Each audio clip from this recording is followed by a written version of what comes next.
여러분 한 주 동안 평안하셨습니까? 네. 여러분이 기쁜 모습으로, 여러분도 건강한 모습으로 우리 함께 만나서 예배드리는 것 감사합니다.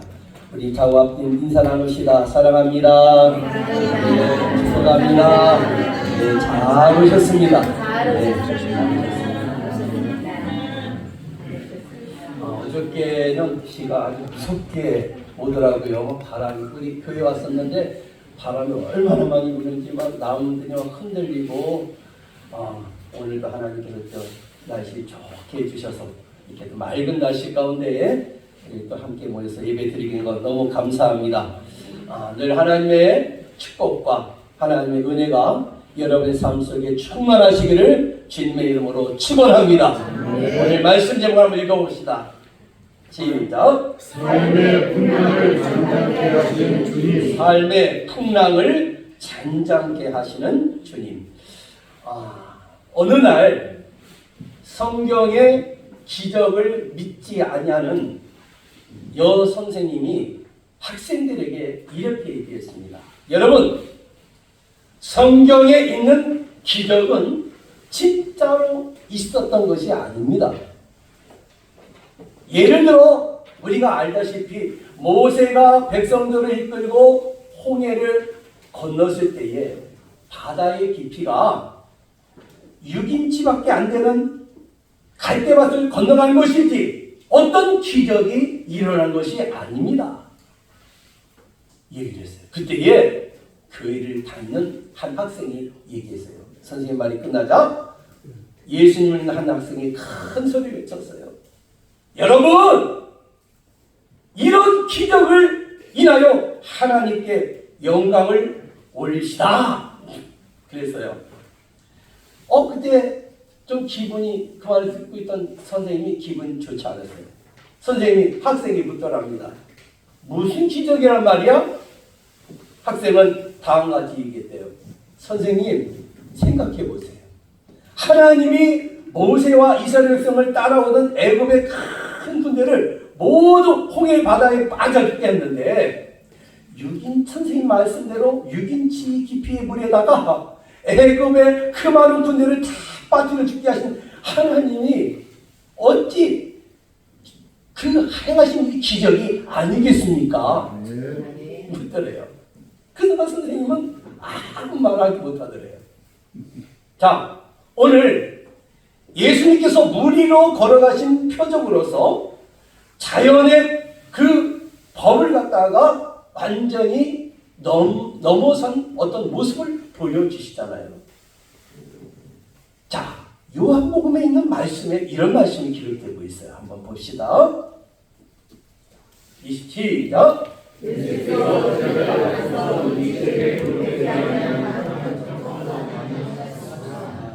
예, 아멘. 여기 보면은 그렇습니다. 예수님께서 여러 가지 표적을 행하심은 인간들로 하여금 예수님께서 하나님의 아들 그리스도를 믿고 생명을 얻기 위해서 기적을 행하신 줄로 믿습니다. 그럼에도 불구하고 대부분의 사람들이 여전히 불신앙에 빠져서 생명을 잃고 살아간 사람들이 얼마나 많이 있습니까? 삶의 풍랑은 신앙인이나 불신앙이나 다 같이 맞는 것이지만 신앙인은 예수님을 배에 영접할 때에 인생의 진정한 목적이 안전하게 도착할 수 있다는 거예요. 한번 띄워봅시다. 시작.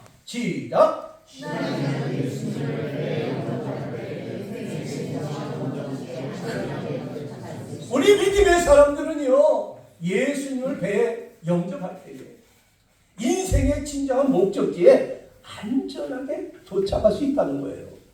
모든 인간은 이력편지라는 말이 있잖아요. 즉 작은 조각배를 타고 언제 끝날지 전혀 예측할 수 없는 넓은 바다를 쉼없이 항해하고 있는 거예요. 진정 세상은 바다고 인간은 항해자이고 인생은 항해인 것이죠. 항해를 하다 보면 어떻습니까? 뜻하지 않는 시기에 예기치 않는 장소에서 이유도 알 수 없는 폭풍과 거센 파도에 휩싸여 고생할 때가 있다는 거예요. 누가 보아도 석양이 물드는 찬란한 그 저녁, 그 바다, 혹은 힘차게 태양이 솟구쳐 올라오는 고요한 아침바다는 누가 봐도 얼마나 멋집니까? 그와는 달리 벼랑간, 그것도 한밤중에 몰아닥치는 폭풍과 파도는 정말 무서운 일이 아닐 수가 없어요. 우리가 인생을 살아가다 보면 개인 생활이나 가정생활 혹은 신앙생활에서 마치 순풍에 돛을 달고 평탄하게 달릴 때도 있지만, 자, 이럴 때도 있습니다. 한번 띄워봅시다. 시작.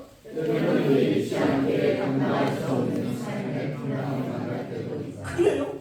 우리가 인생을 살아가다 보면은요, 내가 예상치 않았던, 내가 전혀 예기치 않았던, 내가 감당할 수 없는 삶의 풍랑을 만날 때가 있다는 거예요. 성경에는 풍랑을 만난 이야기가 3번이 기록되고 있어요. 자, 한번 띄워봅시다. 첫째, 시작. 구약에 나오는 요나가 만난 풍랑이 있어요. 자, 이 풍랑은 어떤 풍랑일까요? 시작. 이 풍랑은 지금 요나 자신의 잘못과 죄로 인하여 만나는 풍랑이었어요. 생각해 보세요. 요나는 하나님의 말씀을 거역하고 하나님이 지시하는 곳과 정반대되는 곳으로 가다가 풍랑을 만나지 않습니까? 그것이 요나서에 있는 말씀인데요. 한번 읽어볼까요? 시작. 바다가 점점 규모하니까 우리가 그에게 이르되 우리가 너를 어떻게 하여야 바다가 우리를 위하여 전장하게 되느냐. 그가 대답하되 바다에 던지라. 그러면 바다가 너를 위하여 잔잔하리라. 너희가 이 큰 폭풍을 만난 것이 나 때문이기를 내가 아노라 하니라. 13절. 실성을 저어 배를 밑으로 돌리고 나가 바다가 그들 향하여 점점 더 신음하고 능히 못하니라. 우리가 여호와께 부르짖으되 여호와여 구하고 구하오니 이 사람의 생명 때문에 우리를 멸망시키지 마옵소서. 무죄한 피를 우리에게 돌리지 마옵소서. 주 여호와께서는 주의 뜻대로 행하십니다 하고 요나를 들어 바다에 던지니 바다가 뛰노는 것이 곧 그친지라. 아멘. 그렇습니다. 요나가 하나님의 뜻과 반대되는 어긋난 길로, 죄악의 길로 가는 그 인생에게 결국은 이 풍랑이 일어났잖아요. 우리도 마찬가지입니다. 우리가 이 세상을 살아갈 때에 하나님의 뜻과 반대되는 어긋난 길로 나갈 때에 우리의 인생에도 거센 풍랑이 일어날 수밖에 없다는 거예요. 그것이 요나에 나타나는 그 풍랑의 첫 번째 얘기가 우리에게 시사해주는 첫 번째 내용이고요. 자, 두 번째 봅시다. 두 번째는 어떤 풍랑이 있을까요? 사도 바울이 풍랑을 만난 사건이었습니다. 자, 그것이 바로 사도행전 27장에 나오는 풍랑인데요. 자, 한번 봅시다. 27장 13절 14절 시작.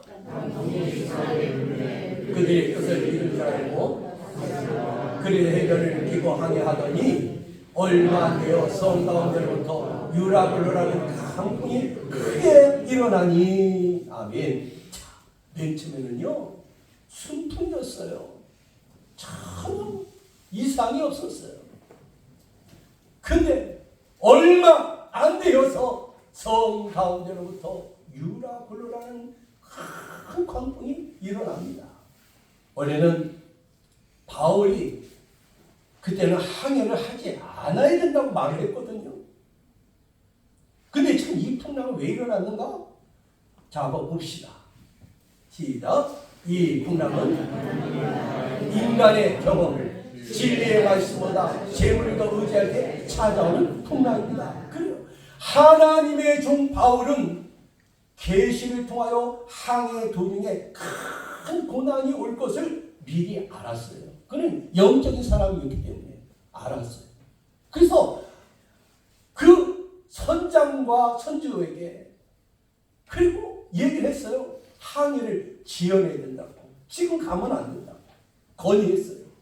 근데 선장과 선주는 항해를 늦추게 될 경우에 있게 될 경제적 손실을 염려한 결과 오히려 자신들의 경험과 자신들의 실력을 믿고 항해를 그냥 진행했던 거예요. 강행했던 것이죠. 그러나 바울의 말대로 그들은 도중에 큰 풍랑을 만나서 많은 재산의 손실을 입고 생명의 위협까지 겪게 되었던 것이죠. 이것이 두 번째 풍랑이 준 우리의 교훈입니다. 자, 세 번째 내용을 봅시다. 시작.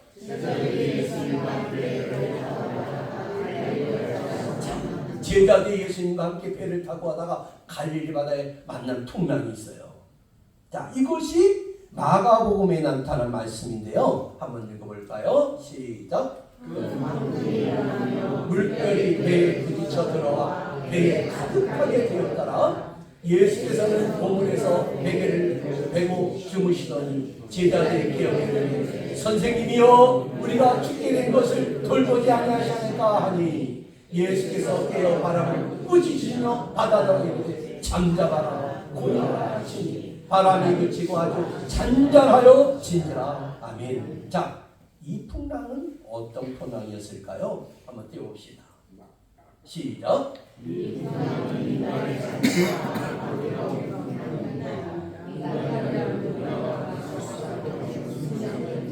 지금 이 풍랑은요, 아무런 사람 누구의 잘못으로 일어난 풍랑이 아니에요.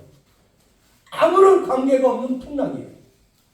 마치 인간이라면 누구나 당할 수밖에 없는 숙명적인 풍랑과도 같았다는 거예요. 예수님의 제자들은 대부분 갈릴리 바다에서 잔뼈가 굵은 사람들이잖아요. 한마디로 바다 생활에는 누구보다도 전문가들입니다. 그러나 그들도 점점 거칠어가는 거센 풍랑을 어찌할 수 없었습니다. 그래서 그들에게 찾아온 것은 심히 두려움이 찾아왔습니다. 사랑하는 성도 여러분, 사람들은 누구나 험한 세상을 살아가면서 누군가 우리는 그 어려움을 통해서 우리가 전문가가 되는 거예요. 견뎌나갈 수 있는 힘을 얻게 되잖아요. 그러나 어부들도 이 풍랑 앞에서는 속수무책이었어요. 아무런 힘을 발휘할 수가 없는 거예요. 아무리 풍부한 경험이 있을지라도 아무리 어부의 많은 지식이 있다 할지라도 어찌할 수가 없었어요. 자신의 힘을 어찌할 수 없었어요. 이처럼 풍랑을 만나서 생명의 위협을 당하고 두려워하는 제자들은 그때서야 정신이 돌아왔어요. 지금 그 배에는 지금 누가 계십니까? 예수님이 계셨잖아요. 근데 예수님이 계신 것을 잊어버려서 잠시 예수님 있는 것을 잊어버리고 오히려 환경을 바라봤다는 것이죠. 환경을 바라보고 두려움에 빠졌던 거예요. 예수님을 깨워야 되는데 예수님을 깨워서 도움을 요청해야 되는데 그렇지 않았다는 것이죠. 자, 그때서야 정신이 돌아왔을 때에 배에서 주무시던 예수님을 깨우면서 부르짖는 거예요. 자, 이 찬양이 있어요. 371장 1절에 보면 구주여 강풍이 임하. 우리 함께 찬양 들려볼까요? 구주여 강풍이 불어 큰 물결이 나 온 하늘 어둠에 쌓여 피할 것 모르니. 함께 합시다. 자, 그 상황을 우리가 생각하면서 우리가 주님께 부르짖는 기도합시다. 구주여 강풍이 불어 큰 물결이 일어나 온 하늘이 어둠에 쌓여 피할 곳을 모르니 우리가 죽게 된 것을 안 돌아봅니까? 깊은 바다에 빠지겠는데 주무시려 합니까? 큰 바람과 물결아 잔잔해 잔잔해 잔잔해 사납게 뛰노는 파도가 저 흉악한 마귀나 그 편안히 잠들어 누우신데 뒤엎어널 능력이 없도다. 주 예수 분파를 꾸짖어 잔잔해 잔잔해 주 예수 분파를 꾸짖어 잔잔하라. 아멘. 자, 그때서야 정신이 돌아온 제자들이 우리의 죽게 된 것을 돌아보지 아니하시나이까. 죽을 지경이잖아요. 이제는 죽을 수밖에 없는 상황이에요. 지금 그때 예수님께서 일어나셨어요. 그리고 바람을 꾸짖으시면서 바다를 향하여 명령하시지 않습니까? 잠잠하라, 고요하라. 이 말씀이 선포될 때에 예수님의 말씀대로 거친 풍랑이 그치고 잔잔해졌다는 거예요. 할렐루야. 자, 함께 봅시다. 시작.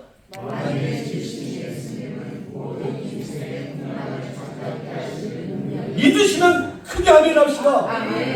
만유의 주 되신 그 예수님은요, 모든 우리 인생의 풍랑을 잔잔케 하시는 능력의 주님이신 줄로 믿습니다. 그 능력의 주님을 의지합시다. 그 능력의 주님을 바라봅시다. 왜 우리가 자꾸 세상을 바라보고 왜 자꾸 사람을 의지합니까? 너희는 세상에 돈 힘이 없는 방백을 의지하지 말라고 말씀하십니다. 돈 힘이 없는 인생도 의지하지 말라고 말씀하십니다. 우리의 의지는 오직 예수님 분이신 줄로 믿습니다. 그렇습니다. 집값으로 오는 풍랑이든 세상을 의지하다가 만난 풍랑이든 어떤 풍랑도 예수님은 잔잔케 하시는 능력의 주님이신 줄로 믿습니다. 사랑하는 우리 성도 여러분, 인생의 거친 풍랑이 여러분을 위협할 때가 있습니까? 그렇다면 여러분 예수님을 찾으시기 바랍니다. 예수님을 여러분의 인생의 배에 영접하시기 바랍니다. 그래 사는 거예요. 그것이 우리가 사는 길입니다. 저는 이 찬양 말씀 준비하면서 이 찬양이 기억났어요. 수고하고 무거운 짐이다. 오늘도 주님 우리에게 오라고 말씀하십니다. 여러분 인생이 무거운 짐 주님 앞에 다 내려놓으세요. 그분 앞에 오세요. 수고하고 무거운 짐진 자들아, 수고하고 무거운 짐진 자들아, 다 내게로 오라. 다 내게로 오라. 내가 너희를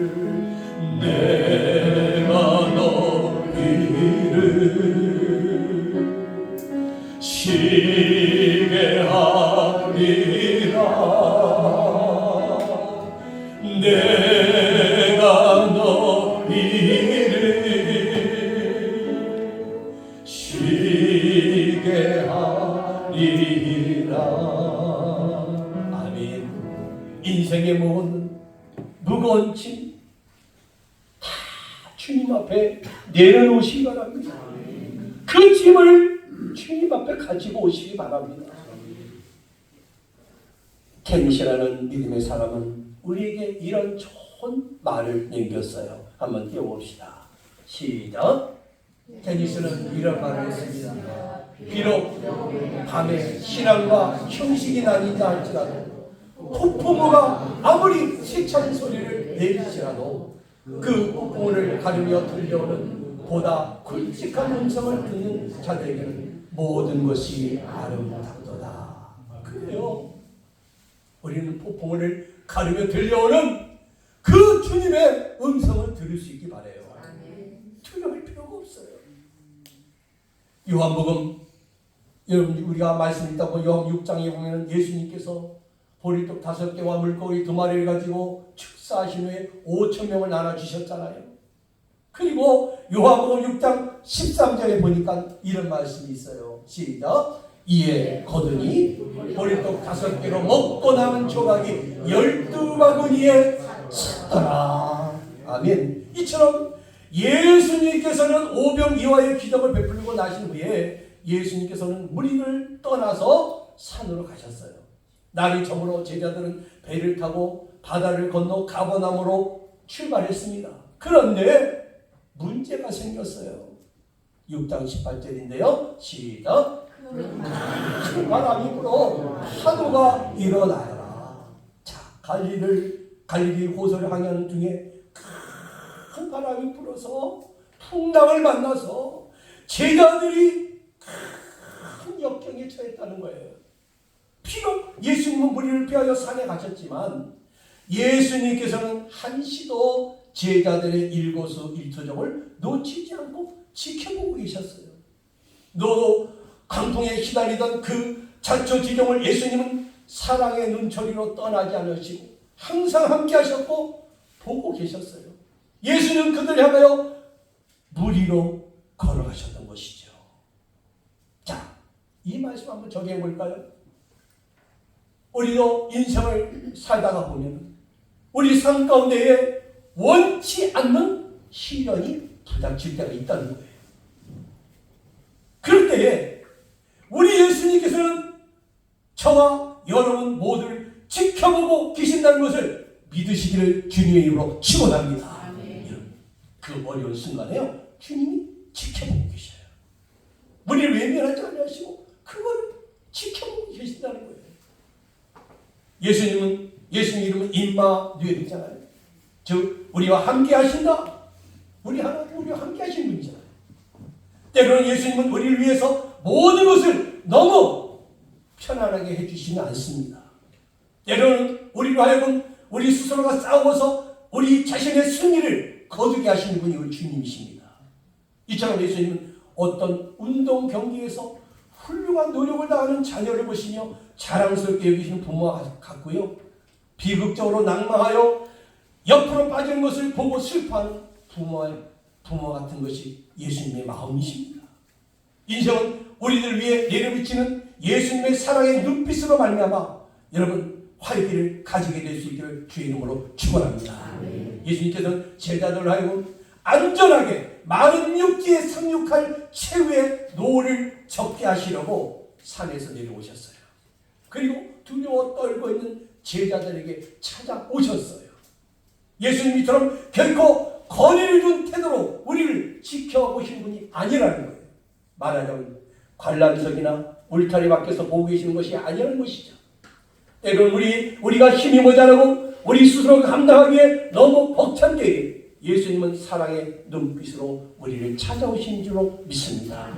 그리고 예수님과 더불어 승리와 성공으로 이끄시는 최후의 분발과 최후의 노력을 불어넣어주는 힘과 능력이 우리에게 부어주신 분이 그분이 주님이신 줄로 믿습니다. 자, 우리 함께 봅시다. 예수님께서는 시작.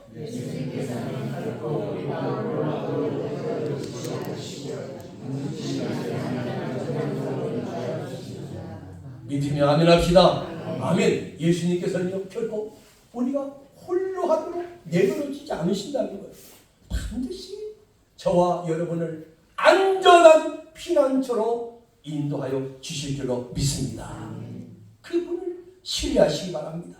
그분을 의지하시기 바랍니다. 요한복음 6장 21절에 봅시다. 시작. 이에 배로 영접하니 배는 곧 그들이 가려는 땅에 이르렀더라. 아멘. 아무튼 예수님이 임재하는 곳에서는 아무리 긴 여행일지라도 짧고요, 아무리 어려운 싸움일지라도 이기게 해주실 줄로 믿습니다.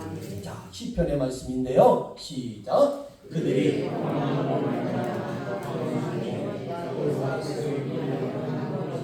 아멘. 저희가 평안함을 인하여 기뻐하는 중에 여호와께서 저희를, 여기 항구는 바로 소원의 항구로 인도하신다는 것이죠. 예수님께서 어찌 제자들을 잊으시겠습니까? 예수님께서 어찌 제자들에게 무관심하시겠습니까? 결코 아니잖아요. 사랑하는 우리 성도 여러분, 예수님께서는 여러분의 고난에 결코 무관심하지 않으신 줄로 믿습니다. 어두웠을 때도 예수님은 제자들을 지켜보고 계셨어요. 이처럼 예수님은 우리의 생각도 하시고 우리의 슬픔도 하시고 우리의 모든 어려움도 아시는 분이 우리 주님이신 줄로 믿습니다. 예수님은 거기에서 기도하고 계셨고 반면에 제자들은 바다의 풍랑에 시달리고 있었습니다. 따라서 예수님의 마음은 그들을 걱정하고 계셨고, 그래서 마침내 예수님은 그들에게 오셨잖아요. 이와 같이 예수님은 지금도 저와 여러분의 인생을 살다가 공경에 처해 있을 때에 우리가 필요로 하는 도움을 틀림없이 베푸시려고 사랑으로 우리를 살피시는 가운데 우리에게 찾아오신 줄로 믿습니다. 그분이 우리 주님이시에요. 자, 요한복음 6장에 있는 말씀인데요. 읽어봅시다. 시작. 제자들이 노리러 11일째 가다가 예수께서 바다 위로 걸어 배에 가까이 오신 보고 두려워하거늘. 자, 본문에 보면 분명히 제자들은 예수님께서 바다 위로 걸어오심을 봤다고 했어요. 오늘날도 그와 같이 예수님을 보려면 믿음이 필요해요. 믿음이 필요해요. 여러분, 믿음으로 바라보시기 바랍니다. 믿음으로 주님 바라봐야 돼요. 자, 이 말씀을 한번 읽어봅시다. 삶의 풍랑이. 시작. 어떠하든지 파도가 얼마나 높든지 소동이 얼마나 심하든지 예수님을 신뢰하고 예수님을 의지하고 믿음으로 바라보자. 아멘. 여러분, 이러한 삶을 살 때 우리 모두는 예수님께서 파도 위로 걸어오시는 것을 보게 될 줄로 믿습니다. 자, 사령 이사야에서 있는 말씀인데요. 한번 볼까요? 시작. 주께서 경고한 자를 평강하고 평강하도록 지키시니 이는 그가 주를 신뢰함이니이다. 아멘. 우리가 땅의 것에 사로잡혀 있기 때문에 예수님께서 우리를 도우려 오셔도 우리는 예수님을 알아보지 못하는 거예요. 우리는 우리 자신의 일과 우리 자신의 환경에 얽매여 있어서 예수님께서 우리를 구하러 오실 때 예수님은 알아보지 못하고 영접하지 못하는 것입니다. 그래서 오늘 말씀 보면요, 골로새에 본 이 말씀을 우리에게 주고 있어요. 그러므로라는 말씀이 있어요. 시작. 그러므로 너희가 그리스도와 함께 다시 살리심을 받았으니 위의 것을 찾으라. 거기는 그리스도께서 하나님 우편에 앉아 계십니다. 위의 것을 생각하고 땅의 것을 생각하지 말라. 아멘. 여러분, 우리는요 위의 것을 찾아야 됩니다. 위에 누가 계십니까? 하나님이 계시잖아요. 위의 것을 생각하고 땅의 것을 생각하지 말라고 말씀하십니다. 여러분, 우리 날마다 위의 것을 찾을 수 있기 바라요. 그것이 우리가 사는 길입니다. 바다 한가운데서 풍랑을 만난 제자들의 모습은 마치 우리가 현대 사회의 정황과 다를 바가 없습니다. 여러분, 코로나는 긴 3년 기간 동안에 코로나가 지난 지금 이 시간, 이 시대에 얼마나 더 어렵습니까? 세계가 경제적으로 풍랑을 겪고 있고 세계가 사회적으로 풍랑을 겪고 있고 세계가 종교적으로 풍랑을 겪고 있고 또 기독교가 풍랑을 겪고 있습니다. 이러한 현대 위기를 극복할 수 있는 유일한 방법이 있습니다. 그것이 뭘까요? 자, 요한복음에 있는 말씀인데요. 예수께서 시작. 예수께서 이르시되 내가 곧 길이요 진리요 생명이니 나로 말미암 자는 아버지께로 올 자가 없느니라. 아멘. 정치, 경제, 사회가 사는 길은 길과 진리, 생명 되신 그 주님을 영접하는 길인 줄로 믿습니다. 자, 오늘 본문 21절을 봅시다. 시작.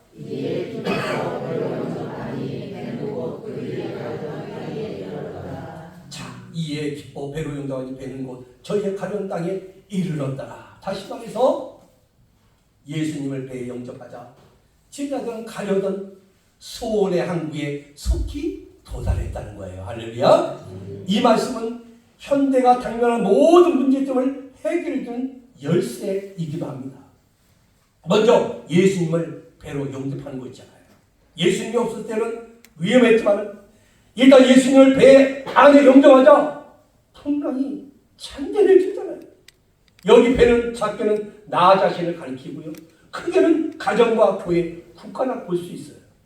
다시 말해서 나의 문제나 가정의 문제나 교회의 문제나 국가의 문제, 오직 예수 그리스도를 영접함으로 그때 바로 근본적인 해결을 받을 수 있다는 거예요. 예수님을 영접하니 보니까는 예수님을 영접하니 배는 곧 저희의 가려던 땅에 이르렀다라 그랬잖아요. 배는 항구에 정박하기까지는 언제 어떻게 풍랑에 밀리고 요동할지 모르는 것입니다. 그러나 바다와 바람을 창조하시고 자연법의 주관 되시는 주님을 모시면 목적한 항구까지 안전하게 도착하게 될 줄로 믿습니다. 바라오기는 저와 여러분이 날마다 주님을 영접하고 그분을 모시고 살아가는 삶의 풍랑을 주님은 잔잔하게 만들어 주실 줄로 믿습니다.